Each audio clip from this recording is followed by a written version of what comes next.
जय श्री राम मित्रों।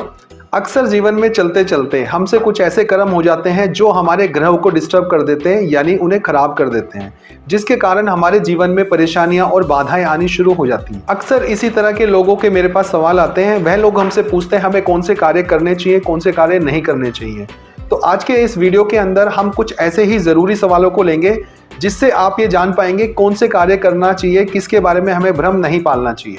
आज के इस वीडियो के अंदर मैं आपके द्वारा पूछे गए कुछ सवालों के जवाब लेकर आया हूं। ये कुछ ऐसे सवाल हैं जो हम सबके जीवन में घटित होते रहते हैं, जिसे लेकर हम अक्सर कंफ्यूज रहते हैं क्या हमें ये कार्य करना चाहिए या नहीं करना चाहिए। आज का ये वीडियो काफी विशेष होने वाला है क्योंकि ये आपकी रोजमर्रा की जिंदगी से जुड़ा हुआ है। ये सवाल आपके मन में भी कभी ना कभी अवश्य आते होंगे। नमस्कार मित्रों, मेरा नाम आचार्य डॉक्टर विनोद स्वामी है। मैं एक एस्ट्रोलॉजर और वास्तु कंसल्टेंट हूँ। सबसे ज्यादा पूछे जाने वाले प्रश्नों में जो नंबर 1 पे प्रश्न आता है वह ये आता है कि हमें अपने पुराने कपड़ों का क्या करना चाहिए। क्या हम अपने पुराने कपड़े किसी जरूरतमंद को दान में दे सकते हैं? हमें दान देना चाहिए या नहीं देना चाहिए? सबसे पहले तो मैं आपको बताना चाहता हूं कि ज्यादातर लोग अपने कपड़ों का दान कर सकते हैं, लेकिन दान करने से पहले इस बात का विशेष ध्यान रखें।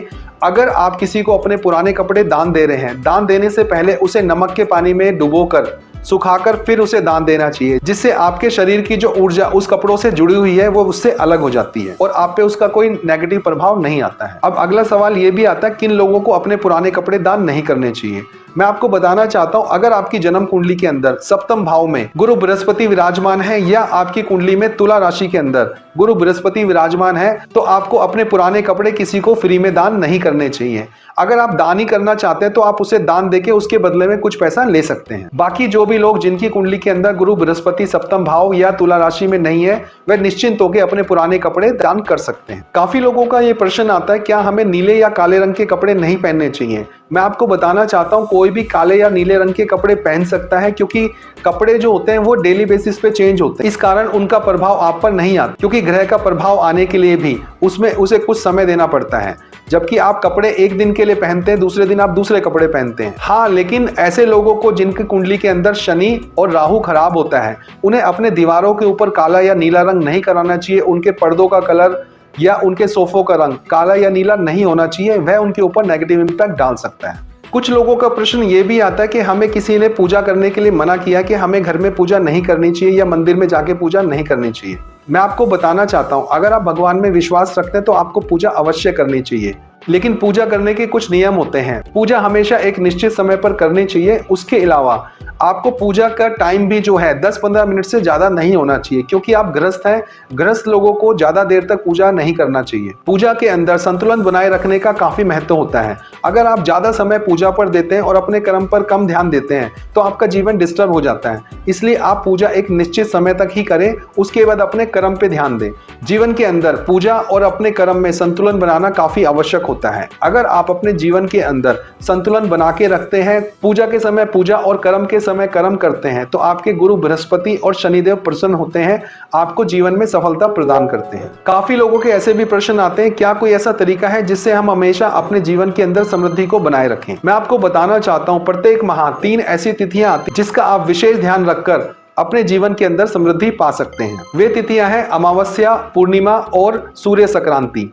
जैसे कि आप सभी जानते हैं हर महीने अमावस्या, पूर्णिमा और सूर्य संक्रांति आती है। आपको इन तिथियों का ध्यान रखना चाहिए। अमावस्या जो होती है वह हमारे पितरों का दिन होता है। अगर आप शिव मंदिर में जाकर घी का दिया जलाते हैं तो इससे हमारे पितरों का हमें आशीर्वाद प्राप्त होता है। भगवान शंकर की भी हमें कृपा प्राप्त होती है। हमारे जीवन में आ रही कोई भी परेशानी इससे दूर होती है। पूर्णिमा की रात को अगर आप खीर बनाकर उसे चांदनी रात में रखते हैं और अगले दिन स्वयं भी खाते हैं और लोगों को भी खिलाते हैं, इससे आपके तन मन धन की कोई भी आ रही परेशानी हमेशा दूर होती है। जो तीसरी तिथि है वह सूर्य संक्रांति, जो कि प्रत्येक माह 13 से 17 तारीख के बीच में आती है। आप मोबाइल में या कैलेंडर में इसको मार्क कर सकते हैं ताकि आपको पता रहे कि सूर्य संक्रांति कब है। इस दिन आप गरीब और जरूरतमंद लोगों को दान कर सकते हैं। दान करने से आपकी परेशानियां दूर होगी, आपके जीवन में आ रही सभी समस्याएं समाप्त होंगी। काफी लोगों का प्रश्न ये भी आता है हमें सोते समय अपना सर किस तरफ रखकर सोना चाहिए। मैं आपको बताना चाहता हूँ, ये वास्तु का सिद्धांत है कि सोते समय आपका सर जो है वो नॉर्थ साउथ पोल पर होना चाहिए। आपको कभी भी नॉर्थ की दिशा की तरफ सर कर नहीं सोना चाहिए, आपको हमेशा साउथ की दिशा की तरफ सिर कर सोना चाहिए। इसके अलावा आप ईस्ट या वेस्ट की दिशा की तरफ भी सिर कर सो सकते हैं। मुझे आशा है मित्रों, इस वीडियो में दी गई जानकारी से आपकी कई कंफ्यूजन खत्म हुई होगी। अगर ये वीडियो आपको अच्छा लगा हो तो इस वीडियो को लाइक कीजिए, चैनल को सब्सक्राइब कीजिए, साथ ही साथ बेल आइकन को भी दबा दीजिए ताकि हमारे आने वाले सभी वीडियोस की नोटिफिकेशन आपको समय अनुसार पहले मिल सके।